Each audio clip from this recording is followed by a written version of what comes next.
Hey, everybody. Thanks so much for joining us right here on The Right View. Tonight, we're joined by left-wing activist turned conservative influencer and host of Will and Amala Live on PragerU, Amala Ekpunobi. Amala, did I butcher your last name first and foremost? And the first name. How did I do? Laura, you said it perfectly. I'm very, very impressed with you already, right out of the gate. Oh, but then we can just end this here. I think we're done. And you didn't even ask, by the way, you didn't even ask how to say my first name, which so many people get upset by. And you said it perfectly, Lara. I don't know. It's been a source of conversation for quite some time in my family, first of all, but out there among many people. So I hear. Well, we're excited to have you on the show. And I have to start by saying that you follow basically my entire family on Instagram, Amala, but not me. I am so sorry. Where did we go wrong? This is our first time meeting. I'm just kidding. I'm totally kidding. I will remedy that right after this interview. I promise you. I love it. Well, your story is really fascinating. As I just mentioned in the intro, you were a left-wing activist. You went from working for the left sort of right out of high school. Your mom, I understand from kind of watching some information on you prior to this interview, worked basically her whole life kind of advocating for the left as well. And then you did a total 180. Now you work alongside PragerU, and you basically point out everything wrong with the left. So kind of explain, how did this come about? Because honestly, that's a pretty strong directional change, especially when within your own family and your mom, and your mom, I assume, is still doing kind of left-wing activism.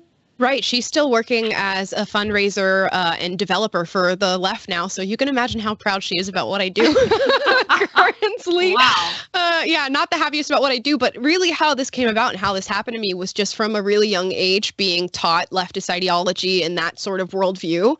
Whenever I tell my story, I mentioned that my mom is white. Not that it is super important to me, but it becomes important to the story because from a very young age, I was told that, we look different and I'm a white woman and you're a black woman by all means in America, and that people are going to treat you differently because you look different than I do. And I remember being, 8 years old and Obama got elected and my mother was just crying in front of the television saying, oh my goodness, a first black president. And she made sure I stayed up late to watch it and everything. So race and gender was sort of hammered into me as this very important thing about the way we lead our lives and the way that people interact with us.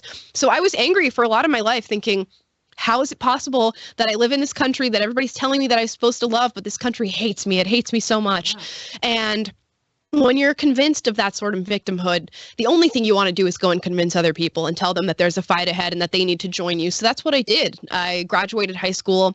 I got a job at the same organization that my mother was working at as a youth organizer. So essentially going around to middle schools and high schools and indoctrinating other young people. And through the duration of working there, I started to notice just little hypocrisies that kept pointing up and kept popping up in front of my face.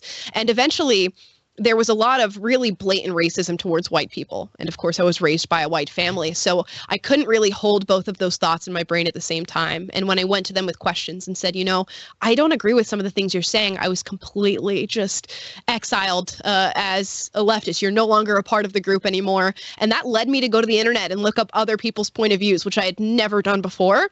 And I realized, oh, wait a second, I was in the wrong room. I'm on the wrong side of history. And am I actually a conservative?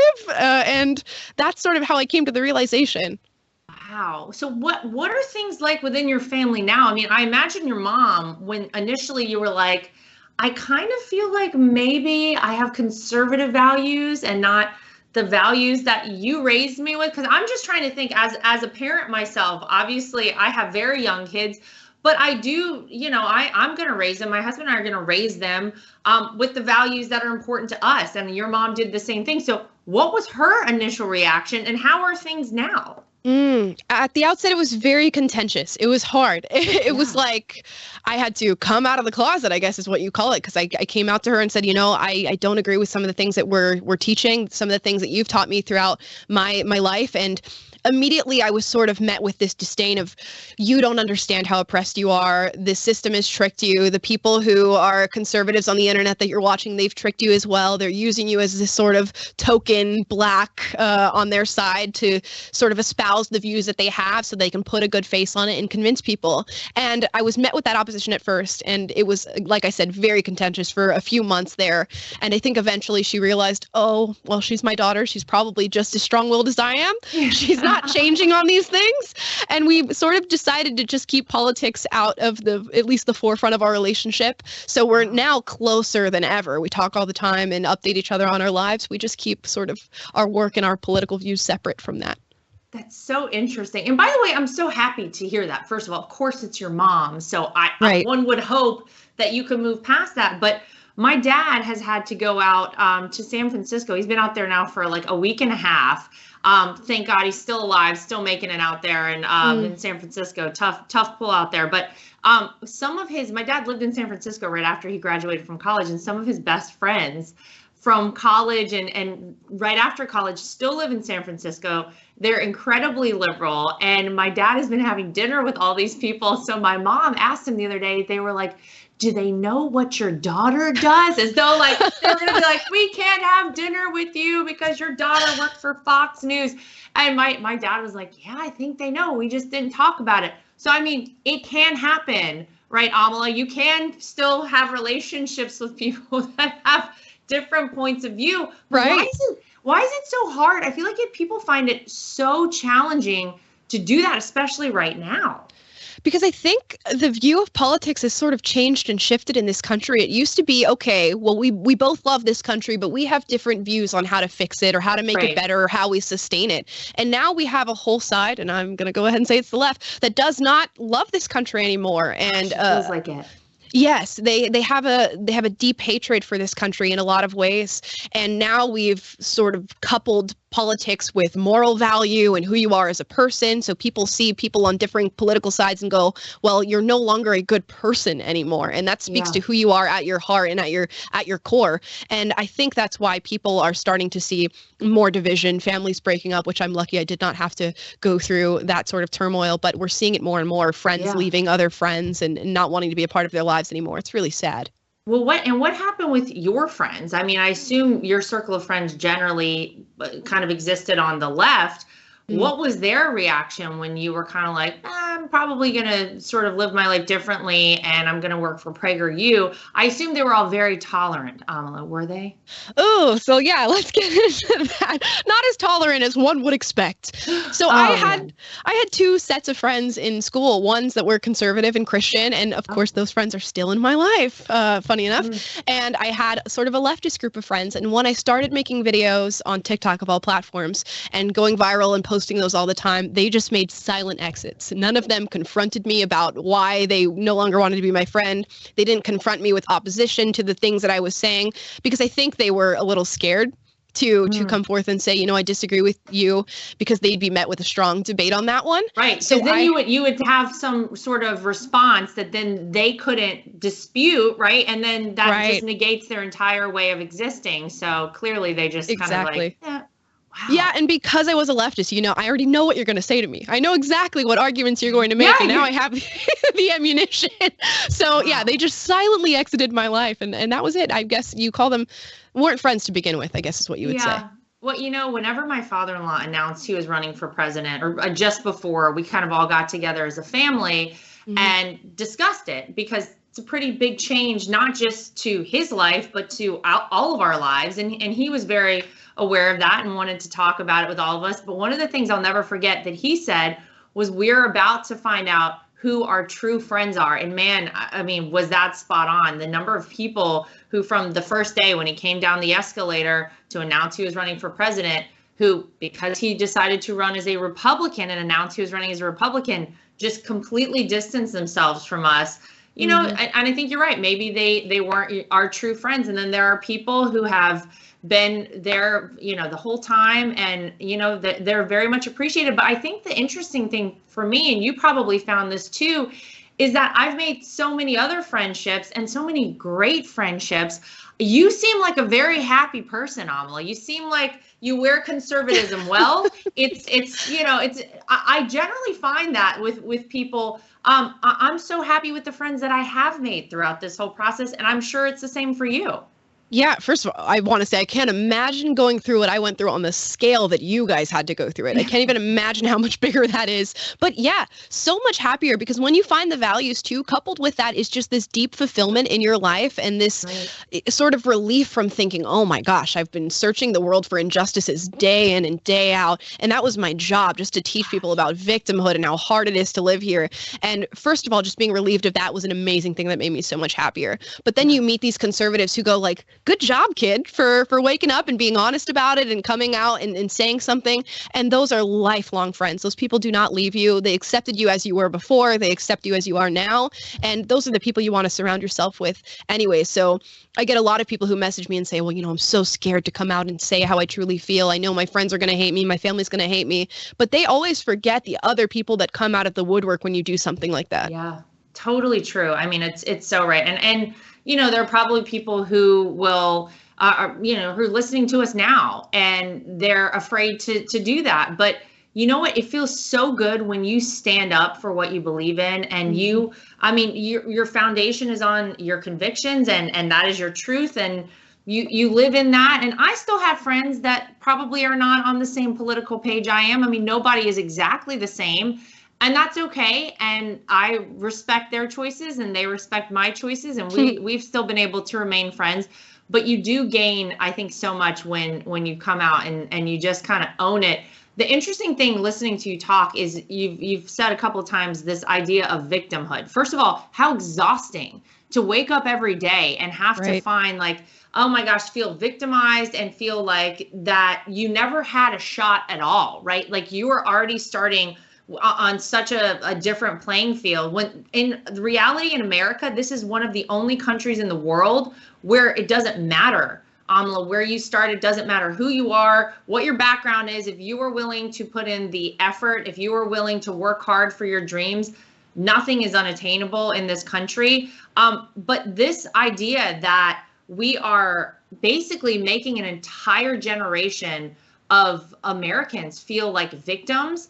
I mean, the trajectory for their lives is just so poor. And whoever came up with this idea, I have a hard time figuring out what was their ultimate goal. And perhaps it is to kind of ruin this country, because I can't think of a better way to take down a country than to just tell its, you know, citizens that they have no shot and they might as well just rely on the government. What do you make of that? Why did that start? And I mean, I can't think of a worse thing to tell people. I think you hit the nail on the head there. It's about dependency. If you can convince a group of people that you guys are victims, there's nothing that you can do about it. You might look at these systems and institutions and want to reform them, but the racism and the patriarchy is actually baked into the foundation of the systems. The only thing that we can do is abolish them or completely tear them down, but you need us to do that. So you get these group of people and you convince one of being a victim like they did with me. And then my job was to go out and convince other people, because how are you going to get this done if you don't convince others? So I was just a little pawn to go and convince other people.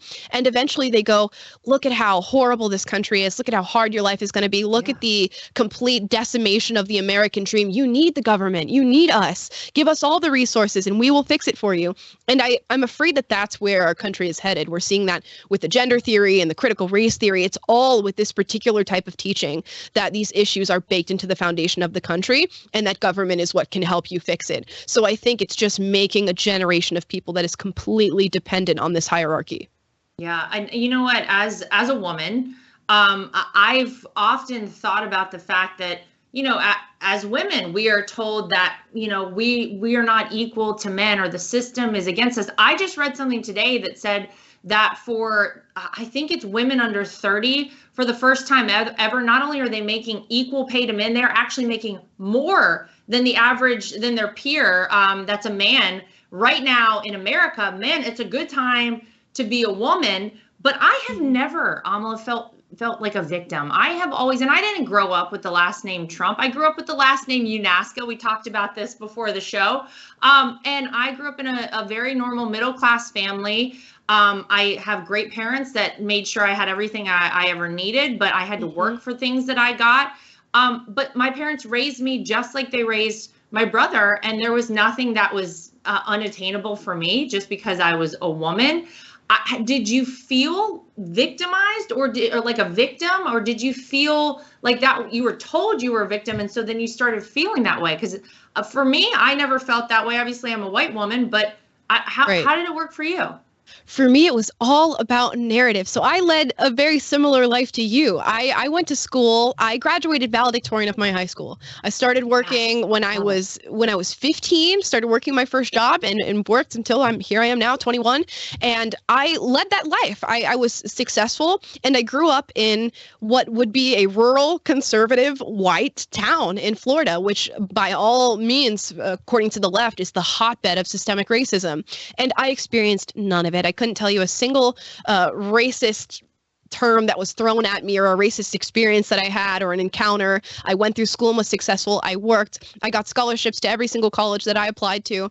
Yet I was told at home that it did not matter, that I was just that, that lucky person who didn't experience it, but other people do. And you just hold on to that because it hits something viscerally in you, something very emotional when you hear the stories that the media puts out and the narrative that they purport in regard to Black Americans. So even though I experienced absolutely none of it, I was still that person, that activist who was teaching people about how this is happening all across the country. Wow. And, I think about our Vice President of the United States, Kamala Harris. Mm-hmm. Now, we were told that she was chosen solely based on the way she looks. She's the first woman to hold that office, the first minority woman to hold that office. I got to tell you, as a woman, I find it wholly embarrassing that this is the first female vice president of the United States, because, man, what a low bar we are setting for anyone who may follow in her footsteps. Just what a bad look for women across the board that this is the woman. The idea that we would be choosing anyone based on anything other than merit, based on anything other than the best person for the job, I find insulting as a woman, right? Like, who came up with this idea that we need to pander, and the idea that we're going to choose someone no different than what's happening with the Supreme Court nominee right now, Ketanji Brown Jackson, who Joe Biden told us she's chosen solely based on how she looks as well. What is that all about? Because I'm trying to wrap my head around that. I find it personally insulting as a woman.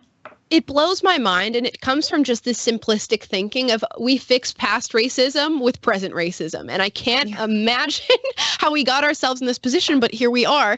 And it blows my mind that people don't understand what's wrong with this, because you're robbing both parties in this case. Yeah. So KBJ, the Supreme Court nominee, she gets to sit in that office and go, well, did I get this based on my merit, based on my character, based on my credentials, or did I get this because I'm a Black female? And then every other American who looks at any person of color in a high position in this country is going to think, wait a second, did they get this based on merit, or did they get this because they have a DEI, a diversity, equity, and inclusion office that just opened up at this corporation? Everybody is robbed in this situation. How anybody can think this is a good idea blows my mind. Yeah, I will never understand it. And I just will, I've said this before many times, but I just want to throw it out again. Do not ever give me any job because of the fact that I'm a woman. I would like to earn that job. And I only want it if I'm the best person for that position. And then everybody wins, Amala. Then it's all on a level playing field. But I always think back to G.I. Jane, the movie, one of my faves. And in my mind, it was going to be G.I. Jane. Somehow is going to be like a female Navy SEAL. Amazing. But in the movie, they literally give her a step whenever they're going through some sort of a course where all the men have to finish, but they give her this step so that she can get over the wall. And she's like, I'm not using this step. If I can't do it now, then why would I be able to do it in combat? The same thing. If I'm ever in my Navy SEAL training, don't give me that step. You know what I mean?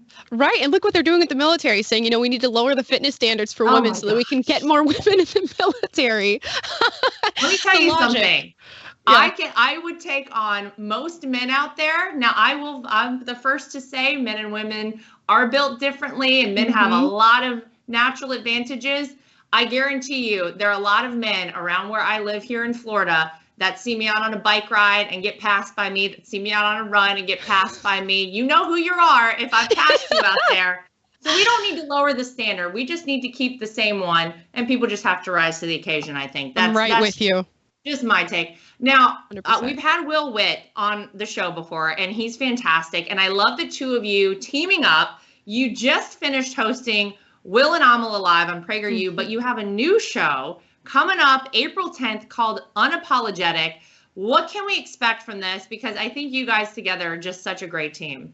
Oh, thank you. Well, you can expect a lot from this new show. Essentially, what we're going to be doing is once a month taking a deep dive into a social issue or a trending topic that I feel like people should know more about. I'll go through my leftist perspective that I had back in the day and all the facts that got me to my conservative stance now. So to really give people a deep dive into talking about these issues and being able to have those debates. And then on the other side of that, we're going to be doing a daily show that happens every single weekday at 3 o'clock Pacific, where we do the same thing, take a deep dive into these issues, talk about daily news, pop culture, try to talk to Gen Z in a way that keeps their attention and gets conservative values in there some way or somehow. And we're going to be very unapologetic about it, just giving you the facts, telling you where we've landed, and that'll be our day. Unapologetic, the name of the show. There you go. Yeah. I love it. That sounds awesome. Thank you. And I feel like that's a good thing for people that are wondering out there, well, how do I talk to friends of mine or family members that might be on the other side of the aisle? They should tune into this because they're going to get a lot of information from you guys, I think. Absolutely. And I approach it very compassionately. I always say that when I was a crazy radical leftist and I got my BLM tattoo and all that crazy stuff that is very regrettable, it was compassionate conservative. Tattoo? Oh, let me I don't know if you can see it, but there is a Black Power fist on my arm. Yeah. The real deal. Wow. What a thing to wear, though, to remind you like how far you've come. That's so crazy. Yeah. At 16 years old, I thought there is no possible way I deviate from this line of thinking. It's like religious branding, honestly. So, yeah, when I tell you I understand leftists, it's because I was there and I was deep into it, just so insane. But that's yeah, amazing. just telling people compassionately, I understand why you believe what you believe, because if you're seeing all the stuff that the media is putting out and what's on social media and all these, I totally get why you think what you think. Here's why you're wrong. Compassionately, here's why you're wrong. I love it. I mean, I think I got to tune into this too. It's just so it's so interesting to me though, because I think so many people when they're young have this, it's all sunshine, lollipops, and rainbows, and we can fix all the problems in the world. You could just throw some money at it. We can let all the people into the country that want to come in. It's no problem. Like all of these things sound just so beautiful and so easy. And yes, let's just, everything should be love and what. I get it, and we all want that, but when you actually take a step back and look at the big picture and look at the way things really operate and look at this country and I mean, so much of it, when you get older, when you start paying taxes, when you get a real job, then things start to kind of change. Your perspective starts to change. But where do you think we are in this country, Amala? Because we've got critical race theory. We've got parents fighting back across the country. We've got this record inflation, gas prices that are unsustainable, men and women's sports, still these COVID restrictions on so much of our lives. I still can't believe it. I mean, Joe Biden's leadership in general, if you can even use that term, where do you think we are? Do you think people are waking up? I can't imagine anybody thinks that what is happening in America right now is positive.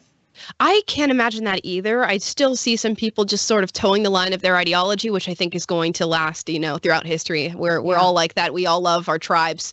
But I think in the short term, I'm a pessimist. The long term, I'm an optimist, because I think there are a lot of people who are really angry about the state of this country right now, and the pendulum will swing back. I'm actually a little afraid of how hard the pendulum swings back in this case, because we are being met with a lot of extremism when it comes to these woke radicals who are what I still believe to be a very small group that is just very loud and very pervasive. I'm anticipating just a revolution of just normal Americans who are seeing what's happening right now and have stayed quiet for years and years on end, but can no longer do that. You mentioned parents coming out and fighting against CRT and gender theory. That was not happening years ago, and it's happening now because we've reached a breaking point, and I think people are recognizing that. So short-term pessimism, long-term optimism. I don't think any of this is sustainable. So we're headed somewhere, and hopefully it's a positive place. Agree. I mean, you're much closer to the younger generation than I am. I'm at the end of my 30s. I won't say exactly where, but I mean, how do you see us going forward with our younger generation? Because I got to tell you, my son and my daughter next year will be in the same school as my son, but he came home one day and just started doing the Pledge of Allegiance on his own, and I was like, thank God we moved to Florida. We chose the right school for him. Like, all of this is very positive. I think you're right. I do think the pendulum swings back. But what about the folks in high school now? What about the kids that already started kind of getting indoctrinated with this anti-American ideology? Are we able to kind of salvage their love for this country? Where are they?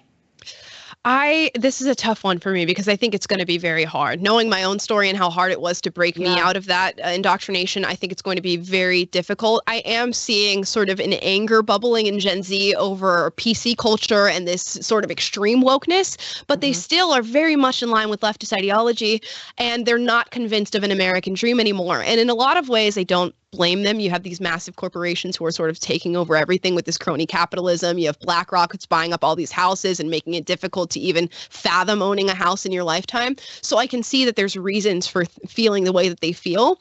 I think the issue is that they are not well versed in American history, the foundation of this country, what made this country great. And unless we can educate them in that, which is something that we are both striving to do every day, it's going to be very hard to break through that barrier. If you don't know that something was good, you will not know what to strive for. You do not know what the ideal is anymore. So we need to start teaching them history and what this country is actually about, because they're getting a completely distorted view.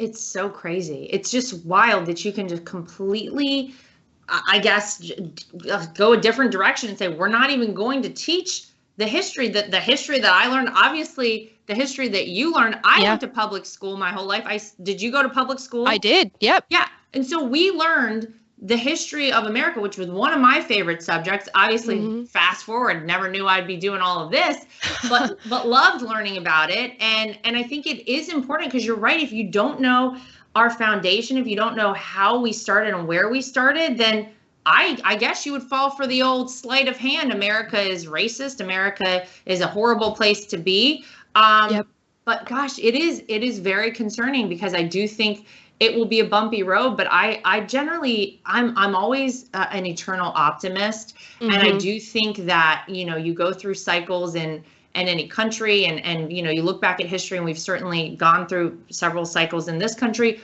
but oh man, it certainly feels like we're at a really precarious place right now in America. Right. We didn't do ourselves any favors with who we have in the White House right now, but perhaps it's waking people up. Perhaps there are people out there. I always say this. I certainly do not agree with what happened in the 2020 election, and I certainly voted for someone else, as evidenced by my last name. But I think that maybe it's been a positive thing for some people to say, wow, this is how quickly things could go downhill. Do you agree with that? Because I think maybe if there's any silver lining to come out of the way Joe Biden and Kamala Harris and the Democrats are kind of destroying America, it's that there are people that really had no idea it could get this bad, right? And now we're here. I do think there's a silver lining to that. One of the people that I found when I was first on the precipice of going through this transformation was this man by the name of Yuri Bezmenov, and he defected from the KGB, and he tells his story of doing so. And he says, a lot of people don't recognize the failing of their ideas until they feel the military boot kick them in the butt. And I think that's what people are feeling right now. Right. They voted this man into office. Now they're feeling the true weight of that hitting them, and they have to reconcile whether or not they made the right choice here. And I'm seeing a lot of regret, especially on the internet, people saying, oh, this is not what I thought that I was voting for. Yeah. But the issue here is it too late that you've come to this realization? Are we down the path and too far down the path for you to come back and recognize the issue and go back and fix it? And that's the eternal question, I guess. Oh my gosh, I feel like I could talk to you literally for 5 hours, and we could have quite a conversation. It's too bad you don't live in Florida anymore. We could go get a cup of coffee after this. What do you think, Amala, is the best part of America, and what do you think is the biggest threat to the future of our country? I think the best part of America is, regardless of where people lie on whatever side of the aisle, I think people think they're doing the right thing. They want what's best for this country, I hope. and they want people to lead happy and healthy lives. I'll always keep that in mind and give people the benefit of the doubt when it comes to that. The scariest thing, I think, is just going to go back to that history point, is that so many people are so far dissociated from what this country was meant to be, how much greatness is truly in the foundation and in these systems and institutions as we have them today. And if they don't recognize that, all will be lost, because we'll go into the avenue of tearing them down and recreating and reforming.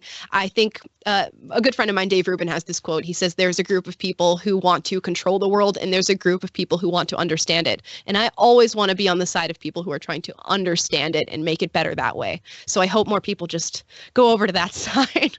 We sure hope so. Well, you're certainly doing a great job of informing people, of bringing them over to that side, and we'll certainly be keeping up with you. Where can people find you? Where can they tune into everything coming up? Sure. You can find me on all social media platforms at the Amala Ekpunobi, and you can follow PragerU. That's where all my content is. And Unapologetic Live will be coming out on April 10th on YouTube. So you can always just search Unapologetic with Amala, and that's where you'll find me. Love it. Well, Amala, thank you for joining us on The Right View. We hope you'll come back soon. Keep up the great work. And to everybody out there, as always, thank you so much for joining us. We'll see you back here next time for more of The Right View.